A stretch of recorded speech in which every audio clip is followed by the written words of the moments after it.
ఇప్పుడంటే మహిళలు పురుషులతో సమానంగా ఉద్యోగ ఉపాధి అవకాశాల్లో రాణిస్తున్నారు. కానీ మన అమ్మమ్మల కాలంలో ఉద్యోగాలు చేసేవారి సంఖ్య చాలా తక్కువగా ఉండేది. వారు కేవలం వంటింటి పనికే పరిమితమయ్యేవారు.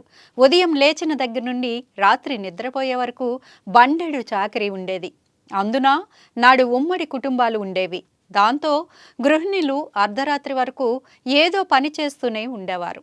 మారిన పరిస్థితుల్లో ఉద్యోగాలు చేసే మహిళల సంఖ్య పెరిగింది. కానీ వారు గృహిణిగా చేయాల్సిన బాధ్యతల విషయంలో పెద్దగా మారలేదు.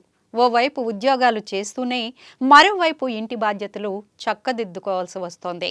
మహిళా మనుల కృషికి గుర్తింపుగా ప్రతి ఏటా నవంబర్ 3వ తేదీని జాతీయ గృహిణుల దినోత్సవంగా జరుపుకుంటున్నాం. ఉద్యోగిగా, గృహిణిగా తమ బాధ్యతలను సమర్థంగా నిర్వహిస్తున్న వారి ప్రతిభను కొనియాడి గౌరవించడమే ఈ ఉత్సవం ప్రధాన ఉద్దేశం. వారికి ధన్యవాదాలు చెప్పి బహుమతి ఇవ్వడం, ఇంటి పనుల్లో వీలైనంత సహాయం చేయడం చేస్తుంటారు. కుటుంబంగా కలిసి సమయం గడపడం ద్వారా వారికి మానసిక ఆనందాన్ని కలిగిస్తుంటారు. ఇటీవలి కాలంలో భార్యాభర్తలు ఇద్దరు జాబ్ చేసే కుటుంబాల సంఖ్య ఏటా పెరుగుతూ వస్తోంది.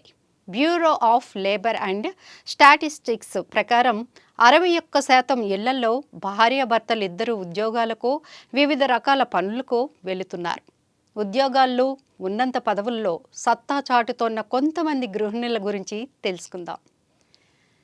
సావిత్రిబాయి పూలే, పండిత రమాబాయి వంటి వారు గృహిణులుగా తమ బాధ్యత నెరవేరుస్తూనే సమాజానికి సేవ చేశారు. దుర్గా బెనర్జీ 1966లో ఇండియన్ ఎయిర్లైన్స్కు చెందిన మొదటి భారతీయ మహిళా పైలట్. అనీ బీసెంట్ థియోసాఫికల్ సొసైటీకి అధ్యక్షురాలిగా హోమ్ రూల్ ఉద్యమంలో కీలక పాత్రని పోషించారు. ప్రస్తుతం ఇన్ఫోసిస్ సుధామూర్తి అమ్మ ఎంతో హుందాగా, ఉన్నతంగా కనిపిస్తారు. మీరు కూడా మీ కుటుంబంలోని గృహిణిని గౌరవించండి. ఇల్లు ఇటుకలతో నిర్మిస్తారు. గృహిణి ఆ ఇంటిని ప్రేమానురాగాలతో మార్చేస్తుంది. ప్రతి ఇంటిని ప్రేమగా మారుస్తున్న ప్రతి గృహిణికి ధాత్రి టీవీ తరపున జాతీయ గృహిణుల దినోత్సవ శుభాకాంక్షలు.